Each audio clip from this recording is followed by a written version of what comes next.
കപ്പ തൊലിയൊക്കെ കളഞ്ഞ് ചെറിയ ചെറിയ പീസാക്കി കട്ടാക്കി എടുത്ത് കഴുകി വൃത്തിയാക്കി എടുത്തതാണ്. അതൊരു കുക്കറിലേക്ക് ഇട്ട് കൊടുക്കാം. അതിലേക്ക് ലെവൽ ചെയ്ത് വെള്ളം ഒഴിച്ചു കൊടുക്കാം. കപ്പക്ക് കണക്കായിട്ട് വെള്ളം ഒഴിച്ചു കൊടുക്കണം. ഇനി നമുക്കതിലേക്ക് ആവശ്യത്തിന് ഉപ്പിട്ട് കൊടുക്കാം. അതേപോലെ തന്നെ 1/2 ടീസ്പൂൺ മഞ്ഞൾപ്പൊടി.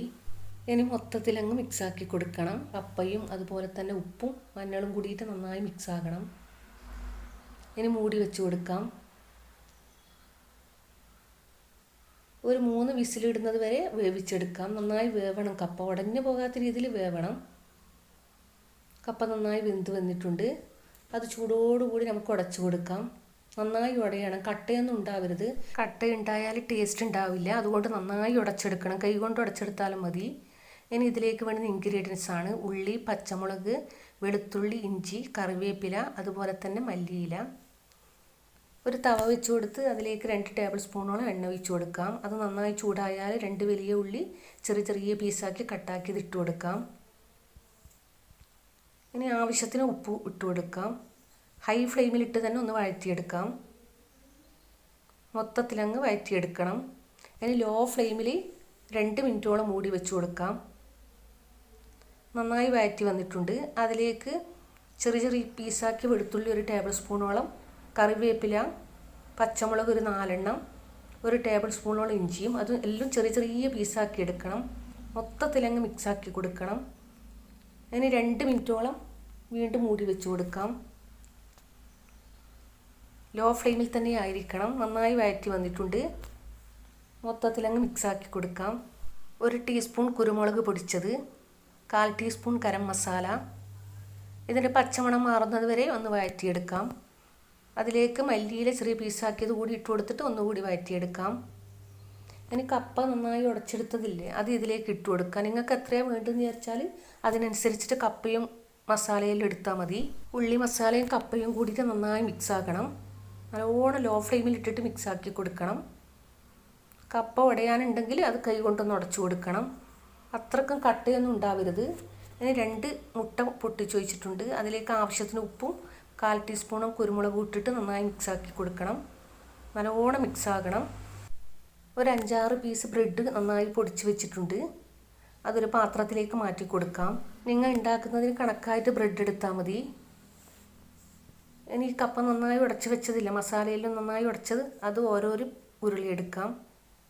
എന്നിട്ട് നന്നായി ബോൾ ഷേപ്പാക്കി എടുക്കാം. ഇനി ഒന്ന് പ്രസ് ചെയ്ത് കൊടുക്കണം. കട്ടയൊന്നും ഇല്ലാതെ നന്നായി കപ്പ ഉടച്ചെടുക്കണേ. ഇതുപോലെ ഒന്ന് പ്രസ് ചെയ്ത് കൊടുത്തിട്ട് സൈഡ് ലെവൽ ചെയ്ത് കൊടുക്കാം. രണ്ടാമത് ഒന്നുകൂടി ഒരു ഉരുളി എടുത്തിട്ട് ബോൾ ഷേപ്പാക്കി എടുക്കാം. എന്നിട്ടൊന്ന് കൈ കൊണ്ട് പ്രസ് ചെയ്ത് കൊടുത്തിട്ട് സൈഡ് ഭാഗം ഒന്ന് ലെവൽ ചെയ്ത് കൊടുക്കാം. മൊത്തത്തിൽ അങ്ങനെ ചെയ്തെടുക്കണം. മൊത്തത്തിൽ അങ്ങനെ ചെയ്തെടുത്തിട്ടുണ്ട്. ഇനി ഓരോന്നായിട്ട് എടുത്തിട്ട് ആദ്യം മുട്ടയിലും പിന്നെ ബ്രെഡിലും മുക്കിയെടുക്കണം. നന്നായി മുട്ടയിൽ മുക്കിയെടുത്തിട്ട് ബ്രെഡിലേക്ക് പൊതിഞ്ഞ് എടുക്കണം.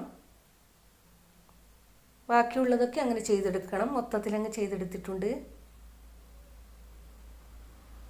ഒരു തവ വെച്ച് കൊടുത്ത് എണ്ണ ചൂടായാൽ അതിലേക്ക് ഹൈ ഫ്ലെയിമിലിട്ട് തന്നെ ഇത് വറുത്ത് പോരാം. നല്ല ടേസ്റ്റാണ് ഇത് കഴിക്കാൻ വേണ്ടിയിട്ട്. ചൂടോടെ കഴിക്കാനാണ് ഒരു പ്രത്യേക ടേസ്റ്റ്. കപ്പ നന്നായി ഉടയണേ, എന്നാലേ ടേസ്റ്റ് ഉണ്ടാവും. തിരിച്ചും മറിച്ചും ഇട്ടിട്ട് ലൈറ്റ് ബ്രൗൺ നിറമായി ഇതെടുത്ത് മാറ്റാം. നിങ്ങൾക്ക് ഈ വീഡിയോ ഇഷ്ടപ്പെടുകയാണെങ്കിൽ മാത്രം ഒന്ന് സബ്സ്ക്രൈബ് ചെയ്യാൻ മറക്കല്ലേ. ട്രൈ ചെയ്യാത്തവരാണെങ്കിൽ ഈ മഴക്കാലത്തൊന്ന് ട്രൈ ചെയ്ത് നോക്കണേ. തീയൊന്നും കുറക്കണ്ട. ഹൈ ഫ്ലെയിമിലിട്ട് തന്നെ ഇത് നമുക്ക് ഫ്രൈ ആക്കി എടുക്കാം. എൻ്റെ മറ്റ് വീഡിയോസും കാണണം. ഒരുപാട് ഷോർട്ട് ഉണ്ട്, അതുപോലെ തന്നെ ലോങ് ഉണ്ട്. കാണാൻ മറക്കരുത്.